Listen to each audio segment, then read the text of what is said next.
Uh, Ini gaya dia memang cantik, geng. Jom kita unbox. Kejap. Tengok dulu kotak dia keliling. Kita rapatkan sikit. Power bank. Nah, ni design dia kat dalam. Okay, kita unbox. Kita keluarkan. Dan kita tengok. Pertama sekali kau akan dapat satu kabel Type A kepada Type C. Lepas tu dapatlah sebiji power bank kuning menyala. Okay, jom kita tengok dengan lebih rapat. Let's go. Power bank ni dia claim 30,000 mAh.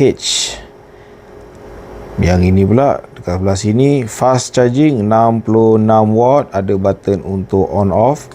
Kalau kita tekan, okay, dia keluarlah kapasiti bateri berbaki macam mana. Dekat belah belakang ni dia ada bagi 3 built-in kabel. Dan kalau korang tengok kat sini, yang ini lightning, type A dan juga type C. Di sebelah sini ada satu USB type A, satu type C, satu lagi type C, ada 2 type C, dan sebelah lain dah habis. Tu body dia. So warna dia ada 2 lah, kuning dan juga hitam. Tapi aku sengaja ambil kuning sebab nak satu benda yang warna dia pop. Guys, macam mana power bank ni? 30,000 mAh. Harga dia tak sampai RM50. Kita boleh percaya ataupun tidak. Secara jujurnya, aku pernah tengok ada satu review daripada orang lain. Dia bedah power bank macam ni.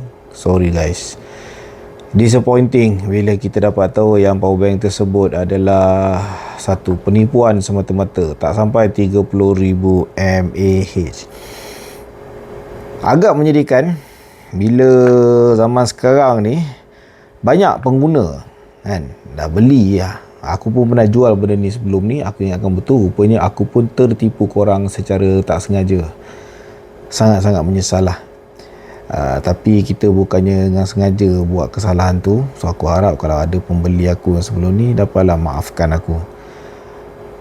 Cumanya agak terkilan bila kita dah tahu benda tu satu benda yang tak betul. Ada orang dia buat live, dia menekan-nekan jualan. Kat situ memang aku tak suka gila lah.